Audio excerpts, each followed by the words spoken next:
মানুষ কয়েকটা জায়গায় হেরে যায়, টাকার কাছে হেরে যায়, সময়ের কাছে হেরে যায়, বন্ধুত্বের কাছে হেরে যায়, এই বাস্তব সমাজের কাছে হেরে যায়, এমনকি শেষমেশ মানুষ মৃত্যুর কাছে হেরে যায়।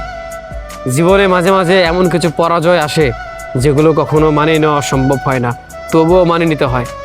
মানিয়ে নেওয়া সম্ভব না, তবুও মানিয়ে নিতে নিতে একদিন এই জীবনটাই ফুরিয়ে যায়। মানুষ আসলে সব জায়গায় জিতে গেলেও একদিন না একদিন তাকে হারতে হয়। হার জিত নিয়েই মানুষের এই জীবন। তবে এই ক্ষণস্থায়ী জীবনে মানুষের জেতার চাইতেও হারার সংখ্যাটাই বেশি। হয়তো বাস্তব এই সমাজে আমি সফল না, হয়তো আমার টাকা নেই, হয়তো আমি টাকার কাছে হেরে গিয়েছি বা সময়ের কাছে হেরে গিয়েছি, কিন্তু একদিন আমি সফল হব।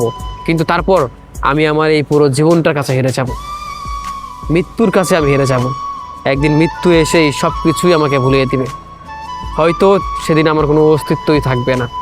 তবুও মানুষ জেতার জন্য প্রায়শই চেষ্টা করে। একটুখানি সুখের আশায় হাজারো দুঃখকে বরণ করে নেয়, হাজারো দুঃখের মাঝে নিজের জীবনটাকে গুলিয়ে ফেলে। তারপরেও মানুষ শেষমেশ পরাজিতই হয়, তবে সেটা মৃত্যুর কাছে।